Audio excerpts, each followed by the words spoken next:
नमस्कार राजीव जी। आप हैं राजीव वर्मा जी। ये गांव घड़ौली के बहुत ही प्रतिष्ठित घराने से ये बिलोंग करते हैं। यहाँ से वो पार्षद रह चुके हैं और कांग्रेस के सबसे सक्रिय नेताओं में माने जाते हैं। पार्षद पहले रह चुके हैं, लेकिन इनका कद आम जनता के दिल में है। और आज जब कुछ भी नहीं होने के बाद भी राजीव जी के प्रति लोगों में बड़ा सम्मान है और ये भी लोगों से लगातार जुड़े रहते हैं। आज हम इसे इनके कामकाज के बारे में, दिल्ली में सरकारें चली हैं उसके बारे में बात करते हैं कि क्या चल रहा है, कैसा चल रहा है, क्या स्थिति लग रही है। आप राजीव जी ये बताइए कि पार्षद पद से तो हटे हुए काफ़ी समय हो गया, आपके पास 2 नगर निगम चुनाव बन गए। एक बार बीजेपी के शासित का हुआ और दूसरा आपका है। दोनों के कार्यकाल में आप क्या बदलाव महसूस कर रहे हैं? देखिए, जहाँ तक बात है कि कांग्रेस के समय के पार्षद के समय और या भाजपा या आम आदमी की बात करें, तो निश्चित रूप से आज शासन प्रशासन में भी जो कांग्रेस के समय का जो काम करने का तरीका था, वो आज कहीं देखने को नहीं मिलता। कांग्रेस एक ऐसी विचारधारा, एक ऐसी पार्टी रही है जो सबके साथ लेके चलने का काम करती है। खास तौर पर मैं बात करूँ अगर दिल्ली देहात के लोगों की या दिल्ली के उस वर्ग की कि जहां हम दिल्ली को शहरीकृत दिल्ली में भी मानते हैं, तो दोनों स्तर पर कांग्रेस ने बहुत ही नीचे स्तर पर जाके काम किया। और मैं तो समझता हूँ 1998 से लेके 2013 तक का जो दौर रहा, 15 वर्षों तक आज हमारे बीच में नहीं रही है दिल्ली की बहुत ही सम्मानित स्वर्गीय श्रीमती शीला दीक्षित जी, जिन्होंने इस दिल्ली को नई पहचान देने का काम किया। और कांग्रेस ने इस दिल्ली के पूरी तस्वीर को बदलने का काम किया। वो आपने सुना होगा, हमारा तो बल्कि नारा भी रहा है कि हमें वही लौटा दो पुरानी दिल्ली, कांग्रेस वाली दिल्ली। तो वो दिल्ली की याद है और कांग्रेस ने भरपूर तरीके से हर वर्ग को खुश रखने का काम किया। चाहे मैं महिलाओं के उत्थान की बात करूं, युवाओं को रोजगार देने की बात करूं, दिल्ली ने हर स्तर पर मजदूर का, गरीब का, और दिल्ली देहात में गांव का किसान तो कम आता है, लेकिन जितना भी गांव का क्षेत्र रहा वहां भी खुशहाली देहात को देने का काम किया। तो एक कांग्रेस पार्टी रही। और आज आम आदमी और भाजपा की बात करूं तो उनके कहने को ज़रूर उन्होंने कहा, लेकिन मुझे नहीं लगता कि वो कोई भी पार्टी कांग्रेस के बराबरी कर पाए किसी भी स्तर पर। तो इस तरह का काम रहा है। और मैं तो इसलिए भी कहूँगा कि मैं धन्यवाद करता हूँ ऐसी इस पार्टी का मैं सदस्य हूँ जिसने मुझे दिल्ली प्रदेश का ओबीसी का मुझे चेयरमैन बनाया अभी 6 फरवरी को, और मुझे जिम्मेदारी दी है कार्यकर्ता के रूप में। और मुझे पूरी उम्मीद है, पूरा विश्वास है कि हम दिल्ली के अंदर फिर दोबारा से कांग्रेस का अलग जगाएंगे और मजबूती के साथ काम करेंगे। और अभी तो लोकसभा का चुनाव चल रहा है, उसको देखते हुए भी हम गठबंधन में हम लोगों ने काम कर रहे हैं। तो उम्मीद है गठबंधन निश्चित रूप से जीतेगा और दिल्ली के अंदर एक मैसेज जाएगा जो पूरे देश में क्रांति लाएगा और देश के अंदर इंडिया गठबंधन की सरकार। ये लोकसभा चुनाव में आप क्या मान रहे हैं, क्या आंकड़ा रहेगा? देखिए, मैं जहाँ तक बात करूँ लोकसभा चुनाव की पूरे देश का परिप्रेक्ष्य की अगर मैं बात करूँ तो आज देश के हालात बहुत बद से बदतर है। अगर मैं आज ही की बात करूँ, देखिए किस तरीके से सीट पर रहते हुए आज़ाद भारत के इतिहास में किसी मुख्यमंत्री को आज सरकारी एजेंसियों के द्वारा सरकार प्रताड़ित करने का काम कर रही है। हमारे माननीय मोदी जी ने जिस तरीके से केजरीवाल को ईडी के द्वारा कल रात में अरेस्ट कराया, तो इससे साफ जाहिर होता है कि उनकी मंशा ठीक नहीं है और डर गई है। भारतीय जनता पार्टी निश्चित रूप से डर गई है कि 2024 का लोकसभा चुनाव उन्होंने किसी तरह जीतना है, तो उसके लिए लोकतंत्र की हत्या भी करनी पड़े तो हत्या कर रहे हैं, इसमें कोई चूक नहीं रहे हैं। तो आज देश और देश की जनता, खास तौर पर वो वर्ग जो आज शोषित और पीड़ित और वंचित है, वो वर्ग ने ठान लिया है कि कुछ भी हो जाए इंडिया गठबंधन की जो है सरकार बनाएंगे देश में, और दिल्ली के अंदर 7 के 7 सीटें गठबंधन को निश्चित रूप से जाएंगी। 7 सीट निश्चित रूप से। और आज तो भाजपा को मैं स्पष्ट रूप से कहना चाहता हूं, जिस तरीके नरेंद्र की और जिस तरह की हत्या आपने लोकतंत्र की आज की है, इससे पूरी दिल्ली का जनमानस बहुत नाराज है। बिल्कुल निश्चित रूप से आप पूरे इलाके में आप घूम के देख लीजिए। मैं कहूँगा अगर किसी ने कोई करप्शन किया भी है तो उसके एक पैमाने तय कीजिए कि किस तरीके से वो जांच की है। ये कौन सा समय है जब आप 2 साल से जांच कर रहे हैं, तो आज ही कौन सा समय तक ईडी ने गिरफ्तार करे? अगर गिरफ्तार करना था तो 2 साल पहले करते, 6 महीने 8 महीने पहले करते। इन्हें मालूम था कि लोकसभा का चुनाव आएगा, किसी भी पार्टी के मुख्यमंत्री, यही सेम इन्होंने भी सोरेन जी के साथ किया। वहाँ एक मुख्यमंत्री को आप जेल भेज रहे हैं, तो आप क्या चाहते हैं? इसका मतलब भारतीय जनता पार्टी और नरेंद्र मोदी जी निश्चित रूप से उनकी सरकार डर गई है। उन्होंने जो 400 पार का नारा दिया, वो 400 पार का नारा तो केवल बोलने के लिए, मुझे नहीं लगता वो 200 सीटें भी पहुंच पाएंगे और पूरे देश में बदलाव रहेगा। और जिस तरीके से अघोषित आपातकाल देश में आज लागू किया है, 10 वर्ष हो गए हैं, इन 10 वर्षों में जो भी वायदे भारतीय जनता पार्टी ने किए थे उनमें से किसी भी वायदे पर खरा नहीं उतरे। इन्होंने लोगों को 2 करोड़ रोजगार हर वर्ष देने की बात की, उस पर ये कामयाब नहीं रहे। बताइए, मैं पूछना चाहता हूँ कौन से वो 2 करोड़ रोजगार वर्ष में दिए। इन्होंने कहा था कि बहुत हुई महंगाई की मार, अब की बार मोदी सरकार, तो 2014 का नारा आज 2024 में बात करूं तो पूरे 12, 15, 10 वर्षों का कार्यकाल आपने ऐसे निकाल दिया। आपने कुछ नहीं किया, महंगाई को आपने डबल और ट्रिपल कर दिया। आपने कहा था हम किसानों की 2022 में आय डबल हो जाएगी, माफ कीजिए उनको एमएसपी भी नहीं मिल पा रहा। तो किस तरह का देश में आज शोषण और लोकतंत्र की हत्या करके और जबरदस्ती तानाशाही करके इस देश को आपने, मैं समझता हूँ, एक ऐसी स्थिति में ला दिया है कि पूरा देश आज ये सोच रहा है कि हम इस बात का आने वाले इस चुनाव में, लोकसभा जो चल रहा है, निश्चित रूप से परिणाम आपको बिल्कुल रोचक आएंगे और पूरे देश के अंदर, जिससे हमारे महिलाएं, हमारे युवा, हमारे किसान, हमारे बुजुर्ग, हमारी बहनें अपने आप को जो आज ठगा महसूस कर रही हैं, वो निश्चित रूप से 2024 का जो लोकसभा चुनाव होगा उसमें इंडिया गठबंधन की सरकार बनेगी और फिर पुनः वही पुराने दिन वापस आएंगे। लेकिन इंडिया गठबंधन की सरकार बनेगी, लेकिन टिकेगी या चलेगी? क्योंकि अब तक का तो रिकॉर्ड बड़ा बुरा रहा है। नहीं, देखिए, सरकारें पहले भी रही हैं। कांग्रेस की एक विचारधारा रही है जो देश में सबको साथ लेके चलने का है। कांग्रेस ने कभी धर्मों की और जातियों की राजनीति कभी नहीं की। नहीं, मैं वो नहीं कह रहा हूँ। गठबंधन की जब भी सरकार बनी, चाहे मोरारजी देसाई की हो, चरण सिंह की हो, चंद्रशेखर की हो, मैं उसी बात पे आना चाहता हूँ कि आज जिस तरीके से पिछले 20-25 वर्षों का आप इतिहास उठा के देखिए, जब जब गठबंधन की सरकारें बनी हैं और निश्चित रूप से उन्होंने समय पूरा किया है, आप देख लीजिएगा। और आज मैं आपको दावे के साथ कहता हूँ, आज जिस तरीके से लोकतंत्र की सरेआम हत्या की जा रही है और ये पूरा देश, पूरा सिस्टम, सारी संवैधानिक संस्थाओं को कब्जा कर लिया जिस तरीके से, आज आप इनकम टैक्स से, ईडी से, आप सीबीआई से जिस तरीके से डराने का काम कर रहे हैं, इससे वो लोग डरने वाले नहीं हैं। कम से कम वो लोग नहीं डरेंगे जो सच्चाई और ईमानदारी की बात करें। लेकिन जिन्होंने करप्शन किया या जो गलत थे, वो सब भारतीय जनता पार्टी में जो इन्होंने वॉशिंग मशीन चला रखी है, तो उस वॉशिंग मशीन में इनको धुलाई करके और ये दाग वाले लोगों को ले रहे हैं। तो मुझे लगता है ये तो भाजपा को सोचना पड़ेगा, मंथन करना पड़ेगा आने वाले समय में कि सब दागी भाजपा में है। अब तो केवल जो बिल्कुल स्पष्ट और मैं स्वच्छ छवि के लोग वो इस देश की लड़ाई को लड़ रहे हैं। इसलिए मैं कह रहा हूँ गठबंधन की सरकार इसलिए जरूर बन के आएगी। लेकिन राजीव जी, मुझे ये बताइए, ये तो देश की और हम राष्ट्रीय बात कर रहे हैं, आप दिल्ली के घर घर और बहुत सारी चीज़ों से जुड़े हुए हैं, पूरी दिल्ली की समस्या को आप जानते हैं। दिल्ली की प्रमुख समस्याओं में बताइए कि कहाँ पर क्या स्थिति रही है। ये आप सरकार की आलोचना हो या जो हो, लेकिन दिल्ली में निचले लेवल पर क्या स्थिति है, ये बताएं।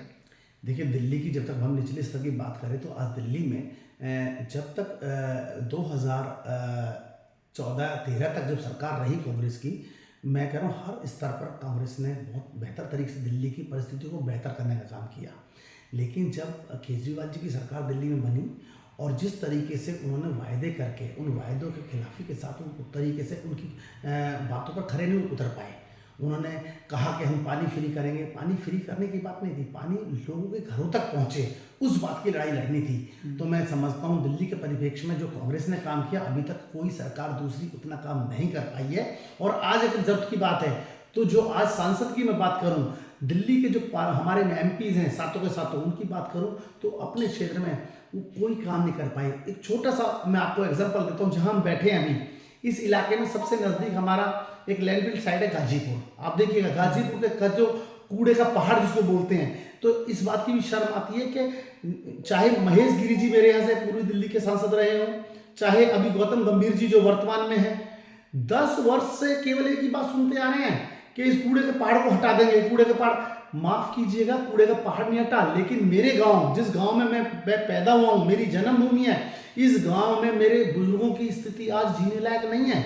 लोगों को लंग्स कैंसर, दमे की बीमारी बहुत सारी, क्योंकि जब रोजाना शाम के समय दोपहर को जब हवा चलती है हमारे इस तरफ, तो ये लगा लीजिए कि वो सारी गंद और सारी हवा इस तरह की आती है, जहरीली हवा, कि हम लोगों को अपने घरों में रहना मुश्किल हो गया है। तो आज ये दिल्ली की दुर्दशा करने का काम भारतीय जनता पार्टी के केंद्र में बैठे हुए लोग, जो सांसद बनने के बाद जिनकी जिम्मेदारी दी थी, और ये क्या कहते हैं कि हमारा काम नहीं है, ये नगर निगम के डालते हैं। तो ये केवल नूरा कुश्ती खेल रहे हैं। नगर निगम एमपी के लिए केंद्र सरकार पर ठीक रिपोर्ट दिया और केंद्र सरकार नगर निगम पर, और दिल्ली की सरकार। लेकिन आप बताइए कि ये गाजीपुर लैंडफिल जो है वो कुतुब मीनार से भी ऊपर हो गया है, इसका क्या भविष्य लगता है? ये कभी खत्म होगा?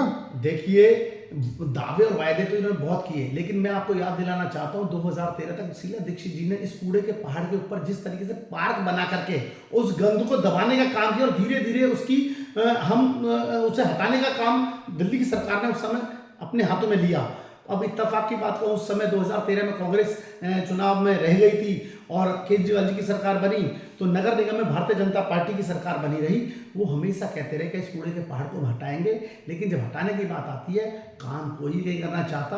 आज भी वो जस का तस कूड़ा बना हुआ है, और उस कूड़े के पहाड़ से जो जहरीली गैसें उससे निकलती हैं, उससे मेरे इस क्षेत्र का तमाम वातावरण बहुत दूषित है। और केवल मैं अपने क्षेत्र की बात नहीं करता हूँ, सेम इसी तरीके से जहांगीरपुर देख लीजिए, ओखला देख लीजिए, जहां जहां ये कूड़े के पहाड़ है। इनको मैं कहना चाहता हूं आपके चैनल के माध्यम से, ये बात उन शासन और प्रशासन तक पहुंचनी चाहिए कि इन कूड़े के पहाड़ों को आप जल्दी से जल्दी हटाने का काम कीजिए। कहते हैं कि हमने दुनिया भर की नई टेक्नोलॉजी ले आए हैं, जिससे हम इस रोज कूड़े को हम उसको बिल्कुल क्लियर करके, और उसको हम कहीं ना कहीं पार्कों में खाद बनाने का काम करें, मिट्टी बनाने का काम करें, किसी भी और रूप ले सके उसे लीजिए, और दिल्ली की जनता को आप राहत की सांस लेने दीजिए।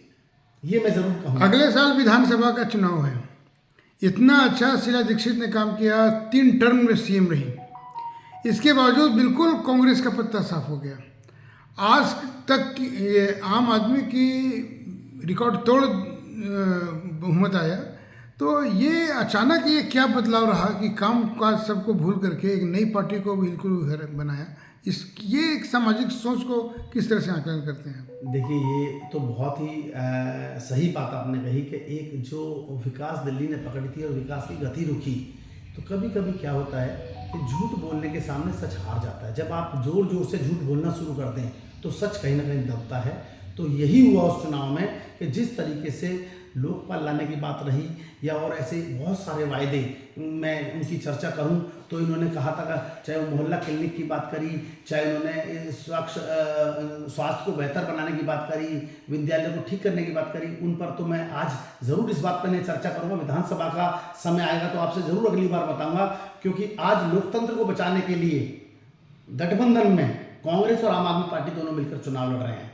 तो आज गठबंधन की बात है लोकतंत्र को बचाने के लिए, लेकिन दिल्ली के परिप्रेक्ष्य में यदि मैं बात करूं तो बहुत सारी ऐसी बातें आम आदमी पार्टी ने बोली थी, जिनकी वजह से आज दिल्ली वाले अपने आप को ठगा महसूस कर रहे हैं।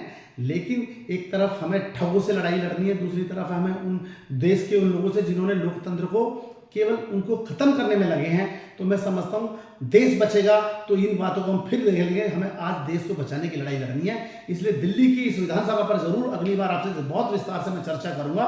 लेकिन आज हमें देश बचाना है, और देश बचेगा तभी लोकतंत्र बचेगा, और नहीं तो लोकतंत्र नहीं रहेगा तो मुझे नहीं लगता अगला 2025 का चुनाव भी विधानसभा होगा, क्योंकि काफी लंबे समय से चुनाव होते रहे हैं लोकसभा का, लेकिन इस चुनाव को अब अलग किस तरह मान रहे हैं? देखिए, ये चुनाव पहली बार देश के अंदर ऐसा चुनाव हो रहा है कि जो 2 तरह के लोगों के बीच में चुनाव है। एक तरफ वो लोग बैठे हैं जो लोकतंत्र की हत्या करना चाहते हैं, जो किसान को, मजदूर को शोषित पीड़ित करते हुए इतना उत्पीड़न कर दिया। उन्होंने बता दिया है कि आज जो इमरजेंसी की बात करते थे, इंदिरा जी के समय की वो बात करते थे, अरे माफ कीजिए, इंदिरा जी ने तो बहुत इस देश को एक ऊंचाई तक पहुंचाने का काम किया।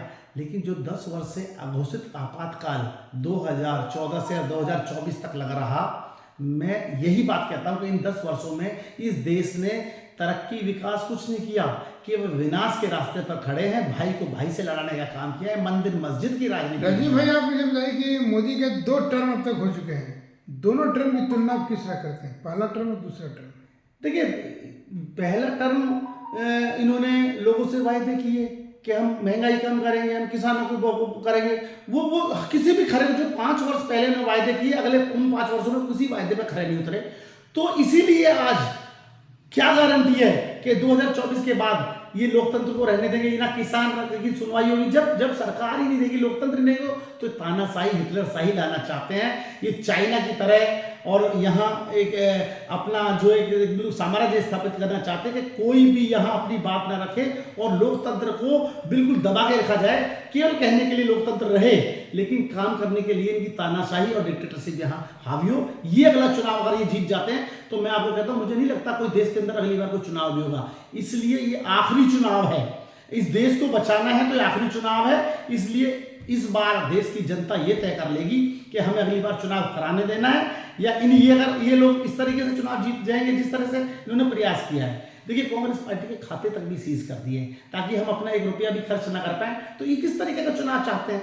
इससे तो ये जो 400 पार का नारा है, 543 का नारा दे देना और अपना भी जीत ले। अगर राजीव भाई मुझे ये बताइए कि कांग्रेस में इसमें खड़गे कांग्रेस अध्यक्ष हैं और वो काफ़ी सक्रिय भी हैं और पिछले 10 बार से MP भी हैं। पहले के कार्यकाल और इनके कार्यकाल दोनों में क्या अंतर पाते हैं? देखिए, खड़गे जी बहुत ही अनुभवी अध्यक्ष हैं हमारे, और आदरणीय खड़गे जी जब से कांग्रेस पार्टी के अध्यक्ष बने हैं, मैं समझता हूँ कांग्रेस के अंदर एक नई ऊर्जा का संचार हुआ है। कार्यकर्ताओं को एक ऊर्जा इस बात की मिली है कि लोगों को लगा कि मेरी भी बात हाईकमान तक पहुँच सकती है और सुन सकती है। तो खड़गे जी से मिलना बहुत आसान हो जाता है, लोग मिलते हैं, अपनी बात रखते हैं। जो हमारे प्रदेशों के जो अध्यक्ष हैं उनके माध्यम से एक छोटे से छोटा कार्यकर्ता ब्लॉक अध्यक्ष भी जाकर के माननीय हमारे राष्ट्रीय अध्यक्ष खड़गे साहब से मिल लेता है। एक तो बहुत सरलता ही है, दूसरा इनका जिस तरीके का अनुभव रहा है, इनको चाहे हम संसद के अंदर उनका कार्य करने का तरीका रहा है, या जब वो स्टेट में रहे हैं वो जिस तरीके से उन्होंने किया है, या लीडर ऑफ अपोजिशन पार्लियामेंट में रहे हैं, उन्होंने अपनी एक अलग छाप छोड़ी है। वो छाप ये रही है, वो दलितों की, पीड़ितों की, वंचितों की बात को बहुत अच्छी तरह से, सरलता से और जनमानस तक उस बात को पहुंचाने का काम करते हैं, जिससे उनकी लोकप्रियता बढ़ी है। उनको बहुत पॉपुलर लीडर के रूप में जाना जा रहा है। और मैं समझता हूं खड़गे जी के नेतृत्व में कांग्रेस और भी ऊंचाइयों को छुएगी। और 2024 का चुनाव निश्चित रूप से खड़गे जी के नेतृत्व में हम बहुत अच्छे से लड़ रहे हैं।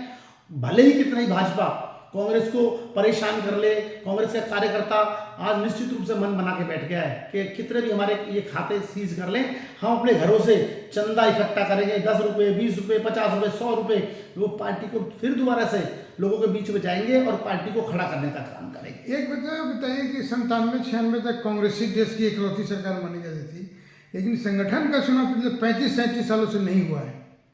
पार्टी को पुनर्जीवित करने के लिए क्या नहीं लगता है कि ब्लॉक लेवल पे, ग्रामीण लेवल पे कांग्रेस को फिर से संचार करना चाहिए? नहीं, कांग्रेस का हमेशा चुनाव हुआ है, ऐसा तो पिछले 3 दशक से नहीं हुआ। देखिए ऐसा है, जो कांग्रेस का हमारा इंटरनली डेमोक्रेसी है, जो हमारा आंतरिक लोकतंत्र है पार्टी के अंदर, निश्चित रूप से हर बार और पूरे डेलीगेट्स हमारे बनते हैं। चाहे ब्लॉक से डेलीगेट चुन के प्रदेश तक जाते हैं और प्रदेश के डेलीगेट मिलकर AICC मेंबर चुनते हैं, और AICC मेंबर चुनने के बाद हमारा राष्ट्रीय अध्यक्ष का चुनाव होता है। चुनावी प्रक्रिया हमारे यहाँ बहुत अच्छे से होती है, चुनाव भी लड़ा जाता है। और मैं बड़ा ताजुब इस बात को आपको मैं याद दिलाना चाहता हूँ, चाहे राजेश पायलट जी के समय की बात याद कीजिए, माधवराज सिंधिया जी के समय की बात कीजिए, सोनिया जी जब चुनाव लड़ी, तो पहली ऐसी पार्टी है कांग्रेस जिसमें लोकतंत्र जीवित है इंटरनली। मैं कहता रहा हूँ कि जितने दिग्गज नेता जो थे, धीरे धीरे वो अब नहीं है, तो एक वैकम सा, खालीपन सा नहीं आ गया है? देखिए, खालीपन नहीं आया, लोग जो स्वार्थी लोग थे, जिन्होंने स्वार्थ की राजनीति की है, वो छोड़ के जरूर स्वार्थ के चक्कर में गए। और कुछ लोग गए भी नहीं है जिनको डराया जा रहा है, किसी को ED के नाम से, किसी को इनकम टैक्स के नाम से, किसी को CBI के नाम से। और ये अमित शाह जी और माननीय प्रधानमंत्री जी की जो जिस तरह की कार्यशैली है, वो पूरा देश जान गया। ये सरकारें काम करने के लिए नहीं, सरकारें गिराने में बहुत माहिर हैं। ये जब से इस सिस्टम में आए हैं 2014 से, केवल इन्होंने, चाहे कर्नाटक का उदाहरण ले लीजिए आप, मैं बहुत पुरानी मध्य प्रदेश का उदाहरण ले लीजिए आप, कितने में राज्य आपको गिनवाऊं, उसके बाद आप देख लीजिए इन्होंने कहाँ प्रयास नहीं किया। उसके बाद ये आपके पंजाब के अंदर इन्होंने किस तरह का हालात पैदा किए। और आज भी मैं बता दूं आपको, आने वाले समय में आज पूरा देश इस बात से स्पष्ट रूप से समझ चुका है कि मोदी और शाह ये विकास की बात नहीं करते, ये केवल किस तरीके से जोड़ तोड़ करके हमें बने रहना है उसकी लड़ाई लड़ रहे हैं। इन्हें न किसान से कोई मतलब है, न मजदूर से कोई मतलब है, न महिलाओं के उत्थान से मतलब है। आज बेटियों का नारा दिया, ये कहते थे बेटी पढ़ाओ और बेटी बचाओ, आज उसी बेटी की क्या दुर्दशा। मोदी जी एक इतना बढ़िया कम्युनिकेटर हैं कि अपनी बात तो हर जगह कह देते हैं, जन जन तक पहुंचाने में बड़ी माहिर हैं। मोदी जी इसमें माहिर नहीं है, आज हमारा गोदी मीडिया इसमें माहिर है। आप सच्चाई की बात करने वाला कोई नहीं है। अब मैं माफ कीजिए, आपसे भी कहूंगा कि आप देखिए जी कौन से न्यूज चैनल है वो पूरे दिन क्या, ये केवल प्रायोजित एजेंडे पे काम करते हैं।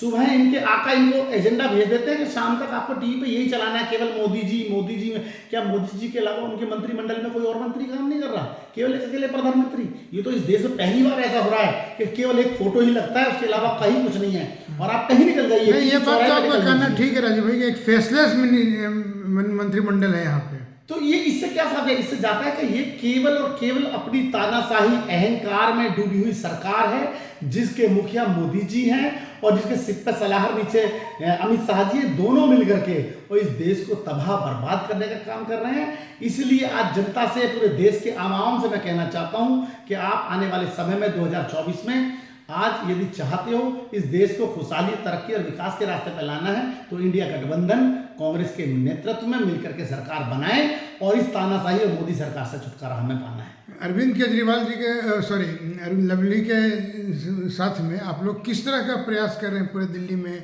पार्टी को मजबूत करने? जब से आदरणीय लवली जी हमारे दिल्ली के मुखिया बने हैं, लवली जी ने बहुत नीचे ग्रास रूट, अभी हमारे ब्लॉक कांग्रेस कमेटी को दोबारा से पुनर्गठन किया है और हमारे ब्लॉक अध्यक्ष दिल्ली में लगभग हमारे 70% ब्लॉक अध्यक्ष, अभी 5 या 6 दिन पहले हमारी कमेटी घोषित हुई है ब्लॉकों की। तो हम नीचे ब्लॉक लेवल के नीचे भी हम मंडलम और मंडलम से भी नीचे हम सेक्टर और सेक्टर से भी नीचे बूथ, तो बूथ से लेकर हम सेक्टर को मजबूत कर रहे हैं, सेक्टर को लेकर के मंडलम को मजबूत कर रहे हैं और मंडलम को लेकर के हम ब्लॉक को मजबूत कर रहे हैं। तो इस तरह की कड़ी बना करके हम कार्यकर्ताओं को जोड़ करके टीम नेटवर्क दिल्ली में जो कार्यकर्ताओं का जो हमारा एक सिस्टम है उस पर बहुत नीचे स्तर पर हम काम कर रहे हैं, जिससे आने वाले समय में हम 2024 के बाद जो अगर 2024 में जिस तरह से तानाशाही को हम तोड़ पाएंगे तो निश्चित रूप से 2025 का चुनाव होगा वो कांग्रेस पार्टी का चुनाव होगा और दिल्ली के अंदर पुनः कांग्रेस की सरकार में स्थापित करने का काम करेंगे। मतलब 25 विधानसभा में हो सकता है कि अरविंद केजरीवाल के साथ गठबंधन हो? नहीं, हमें वो तो देखिए वो हाईकमान का फैसला होगा, क्या होगा उस पर तो मैं आज अभी कहना ठीक नहीं है। लेकिन कांग्रेस दिल्ली में सरकार बनाएगी और वो जो कांग्रेस वाली दिल्ली थी 2013 वाली, 2013 तक जो 98 से लेकर शीला जी वाली दिल्ली हम वापस बनाएंगे और दिल्ली के उन तमाम लोगों का हक उन्हें दिलाने का काम करेंगे। धन्यवाद राजीव भाई, फिर हम आगे बात करते रहेंगे। धन्यवाद। बहुत बहुत